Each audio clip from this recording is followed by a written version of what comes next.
வணக்கம். மித்ரா டிவிக்காக அடியேன் அவினாசி ஜோதிலிங்கம், பிரசன்ன ஜோதிட ஆராய்ச்சியாளர். இந்த சேனலுக்கு நீங்கள் தொடர்ந்து ஆதரவு கொடுக்கணும். சப்போர்ட் பண்ணுங்க, சப்ஸ்கிரைப் பண்ணுங்க, ஷேர் பண்ணுங்க, உங்கள் நண்பர்களுக்கெல்லாம் இதை தெரிவிங்க.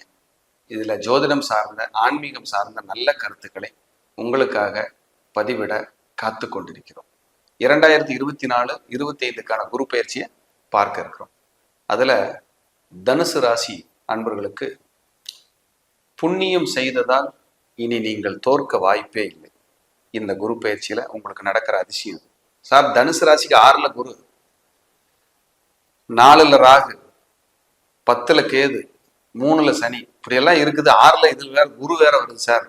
அப்படியே நல்லா இருக்குமா? டெவலப் பண்ணிடலாமா சார்? குரு இருக்கிற இடத்துல இருந்தா ஒரு கஷ்டத்தை கொடுக்குறாருன்னு வச்சுக்குவோம், அது ஒரு இடம். ஆனா 3 இடத்த பாக்குறாரு பாத்தீங்களா, 5, 7, 9ஆம் பார்வையா, அந்த இடத்த விருத்தி பண்ணிடுவாரு. அப்படி தனுசு ராசிக்கு 6ஆம் இடத்துல இருக்கிற குரு சார் சொல்லுவாங்க, சார் 6ல் குரு ஊரில் பகையாமா சார்? உங்களுக்கு எப்பதான் பகை இல்லை? நீங்க எல்லாரும் எல்லா நேரத்திலையும் தனுசு ராசிக்கு 6ஆம் அதிபதியே 11ஆம் அதிபதியா வராரு. உங்ககிட்ட லாபம் வாங்குற வரைக்கும் சந்தோஷமா இருக்கிறாங்க, அப்புறம் பகையாயிடுறாங்களே. இயற்கையாகவே தனுசு ராசிக்கு இது இருக்கே. அப்ப எப்பதான் பகையா இல்லை? அந்த பகை பழகிருச்சு. எப்படியும் நம்மளை தொந்தரவு தான் பண்ண போறான், நம்ம அமைதியா இருப்போம் அப்படின்னு உங்களுக்கே தெரியும். ஆரம்பத்திலேயே அந்த இன்டியூஷன் சொல்லிடும்.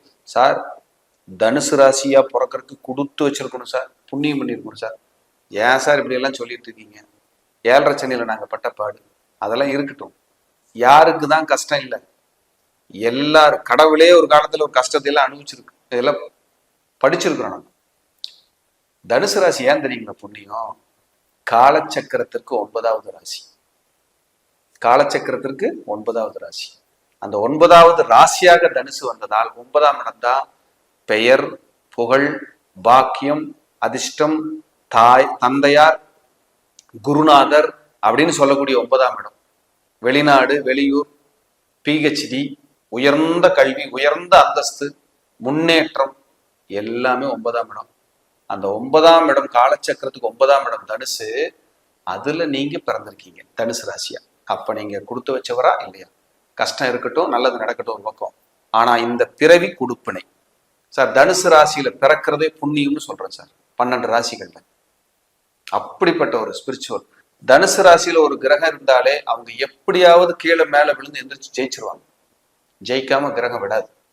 9ஆம் இடம் காலச்சக்கரத்துக்கு 9ல் கிரகம் உட்கார்ந்துருக்கு. தோத்து போவருக்கு எப்படி விடும்? கஷ்டங்கிறது இருக்கு சார், எல்லாம் இருக்கும். நோய் குணமாகணும்னா மெடிசன் சாப்பிடணும், இன்ஜெக்ஷன் பண்ணணும், சர்ஜரி பண்ணணும், இதெல்லாம் இருக்கும். ஸ்கேன் எடுக்கணும், இதெல்லாம் ஒரு பார்ட். கடைசியா ரிசல்ட்டு குணமாயிரும், நல்லா இருப்பீங்க. அப்ப தனுசுல ஒருத்தர் உங்களுக்கு நண்பரா இருக்காரு, தனுசுல உங்க குடும்பத்துல ஒருத்தர் இருக்காருன்னா நீங்களும் கிஃப்டட் பர்சன். உங்களுக்கு அது கொடுப்பினை தான், மாற்றுக்கிறதுக்கு இடமே இல்லை. உங்க லக்னாதிபதி தனுசுல இருக்காரு, நீங்க கொடுத்து வச்சவர். இதுல மாற்றுக்கிறதுக்கு. செவ்வாய் தனுசுல இருக்காரு, நீங்க கொடுத்து வச்சவர். குரு தனுசுல இருக்காரு, சூரியன் தனுசுல இருக்காரு, நீங்க கொடுப்பனையானார். இதெல்லாம் எக்ஸ்ட்ரா குவாலிட்டி. அப்படி இயற்கை சுபர் அப்படின்னு சொல்லக்கூடிய குரு உங்க ராசிக்கு 6ஆம் இடத்துல இருக்காருன்னு வச்சுக்குவோம்.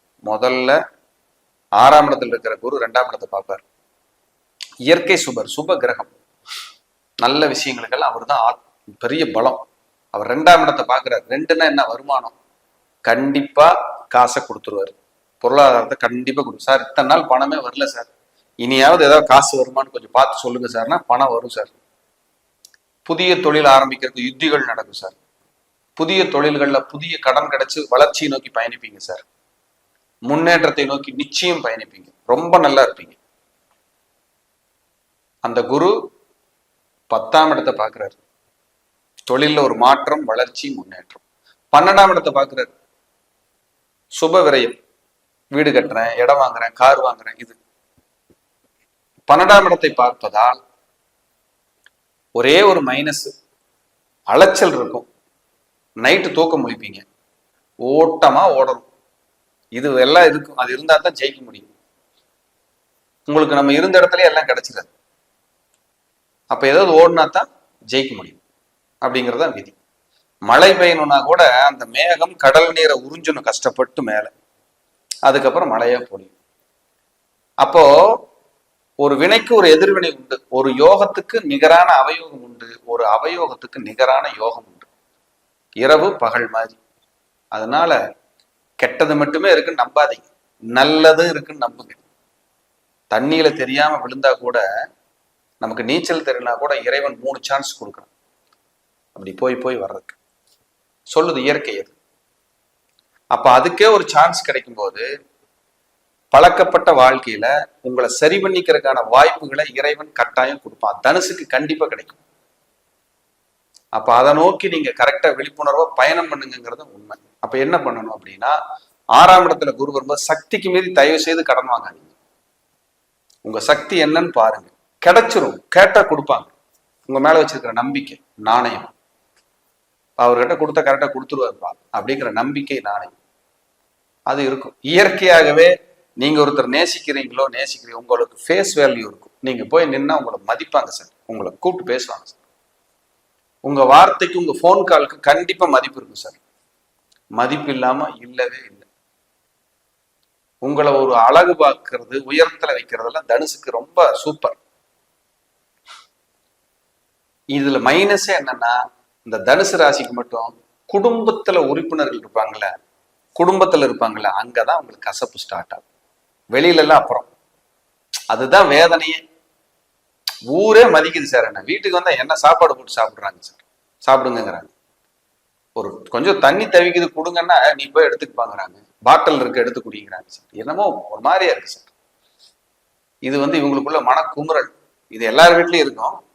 தனுசுக்கு இது எக்ஸ்ட்ரா இருக்கு குமுறல். ஏன்னா குருவோட வீடு இல்லையா தனுசு, கொஞ்சம் அந்த இது பார்ப்பாங்க. அப்படி இருக்கணும், அப்படிதான் அப்படிங்கிற மாதிரி. ரொம்ப அனாவசியமா அழட்டிட்டு அது போய் அவங்க கிட்ட நம்ம பேசணும் பண்ணணும் அப்படியெல்லாம் இல்லை. தேடி வந்தா பேசுற கேரக்டர். தேடி போயெல்லாம் பேச மாட்டாங்க. நல்லதை நம்பிட்டீங்கன்னா என்ன வேணாலும் செய்வாங்க தனுசு. ஆனா ஜெயிக்கணும், உயரணும், முன்னேறணுங்கிற வெறி இருந்துகிட்டே இருக்கும். ஆனா நிறைய தோல்விகளை சந்திச்சுதான் தனுசு மேல வரும். ஏன்னா உங்க ராசிக்கு அஷ்டமாதிபதி சந்திரன், அவரே ராசியில உங்க தனுசுல உட்கார்ந்து இருக்கிறதால முதல்ல தோல்வி, அப்புறம் தான் வளர்ச்சி. இல்ல சார், நான் முதல்ல ஒரு வளர்ச்சி பார்த்துட்டேன், ஒரு தோல்வி கிடைச்சு அப்புறம் தான் வளர்ச்சி வரும். இதுவும் தனுசுக்கு வரும், வராம போகாது. அப்ப தனுசுங்கிறது பிரமாதம். 6ஆம் இடத்துல இருக்குன்னு கவலைப்படாதீங்க. 2ஆம் இடத்தை பார்க்கறதுனால வருமானத்துக்கு பஞ்சம் வைக்காது. எப்படியாவது வருமானம் உயர்ந்துடும். ஒரே ஒரு கண்டிஷன், வீண் விரயம், சக்திக்கு மீறி கடன், நிதானம் இல்லாம தொழிலுக்குள்ள கடனை வாங்கி போட்டு அவஸ்தை. இது மட்டும் இல்லாம நீங்க இந்த பீரியடு பார்த்துக்கிட்டீங்கன்னா போதும். உங்களை அடுத்தடுத்த லெவலுக்கு அந்த பிளானட்டு உங்களை கண்டிப்பா காப்பாற்று. தனுசுக்கு குரு நல்லவர் தான், கெட்டவர் அல்ல. அவர் 6ல மறைகிறதுனால ஊரில் பகைங்கிறாங்க. அப்ப எதனால? 6ஆம் இடத்துல இருந்து 2ஆம் இடத்தை பாக்குறதுனால வருமானத்தை கொடுக்குது. நீங்க பேச தெரியாம பேசி பகையாய்க்காதீங்க. அதைத்தான் அது மறைமுகமா சொல்லுது. இதை மட்டும் நம்ம கரெக்டா ஃபாலோ பண்ணிட்டோம்னா எப்பவுமே வெற்றி தான், எல்லாமே வெற்றி தான். இதை கரெக்டா கொண்டு போயிட்டே இருக்கு, நிதானமா கொண்டு போயிட்டே இருக்கு, கண்டிப்பா நல்லது நடக்கும். 12ஆம் இடத்தை பாக்குறதுனால வீண் விரயங்கள் இருக்கும், அது பண்ணிக்கங்க. ஏன்னா மருத்துவ செலவு தப்பிச்சுக்கலாம். ஒரு இடம் வாங்கிக்கிங்க, கடனை வாங்கி சக்திக்கு மீறி வாங்கிறாங்க. அதான் மருத்துவ செலவுல இருந்து தப்பிக்கணும்னு ஜோசியர் சொன்னாரு. ஒரு இடத்த வாங்க சொல்லி 40 லட்சம் ஃபுல்லா கம்ப்ளீட்டா கடன் தான் மாப்பிள்ள, வாங்கிட்ட மாப்பிள்ளைன்னு சிக்கிக்காது, அது தப்பா முடிஞ்சிடும். அதனால உங்க சக்தி என்னன்னு பார்த்து அதுக்கு தகுந்த மாதிரி டிராவல் பண்ணுங்க. இதுல உங்க சுயஜாதகத்தையும் கனெக்ட் பண்ணி பார்த்துக்கணும். அங்க ஏதாவது ரொம்ப கொடூரமான மோசமான காலகட்டமா இருக்கு, ரொம்ப தசா புத்திகள் சரியில்லை, கோச்சாரங்களால புத்திகளால நிறைய நெருக்கடிகளை சந்திக்கிற காலமா இருக்கு, ஏற்கனவே சிக்கல் இருக்கேன் அப்படின்னா இந்த 6ஆம் இடத்துக்கு குரு வரும்போது இன்னும் கூடுதல் கவனம், கூடுதல் எச்சரிக்கையோட நீங்க நகர்ந்தீங்கன்னா தவறு வராது. தனுசு இலக்கை நோக்கிய பயணம். நன்றி, வணக்கம், வாழ்க வளமுடன்.